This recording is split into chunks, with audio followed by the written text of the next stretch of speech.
Jiu-jitsu itself means the gentle art, and I love that a small person, someone my size or smaller, you know, my wife Sheena trains and she's pretty tiny, that someone small can apply techniques on a much larger person and actually make them work. That's pretty awesome. Like, I feel like that's the magic, if you will, of jiu-jitsu. And it's really no magic. It's all just based on leverage and the proper application of a technique. Somebody once said, like in Brazilian jiu-jitsu, the guys that get their black belts the quickest and the guys who get their black belts the longest have the best stories. So I fall into the latter category. I'm one of the guys that took forever to get his black belt.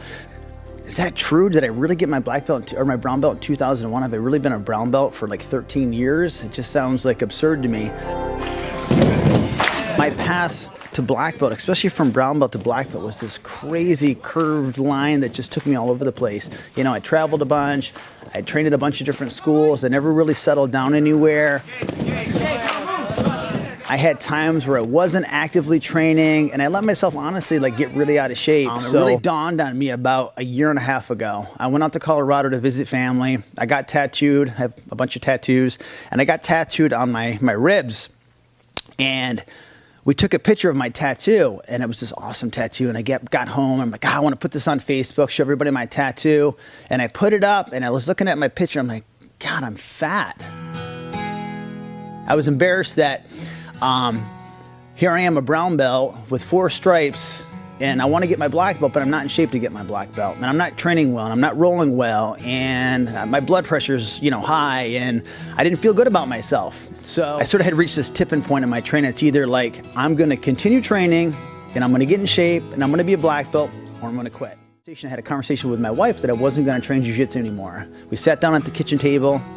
I said, I can't do this. It's too hard. I'm out of shape. And I just had reached that point. I was having a pity party for myself. And I reached a point where I wanted to quit. And we cried about it. Like, it was like a really emotional thing. Even just like talking about it right now, it's emotional for me. I wanted to get better so bad, but I knew like it was so daunting, like what was in front of me. Like, I had so much to do. Like, I got to learn so much, and I got to get in shape. And these guys in here are all killers, like all you guys, man. And I just felt like it was just like the hardest thing I ever had to do. It's like so daunting, so big, so overwhelming. I finally decided, like, I really want to get to that next level. I want that black belt. I've worked so hard my whole life, and I love jiu-jitsu so much, but I need to do something. Like, something has to change. I've earned my way back, and it's been a long path back. It's been hard. It was not easy to get from, you know, 200 pounds down to, you know, 155 pounds. It took a lot of discipline and a lot of sacrifices, but I'm so happy that I did it, because I really feel like it's made me the person that I am now. And had I not gone through what I've gone through to get from, you know, 13 years as a brown belt, if I had not gone through that, I don't think I would be the black belt that I'm going to be.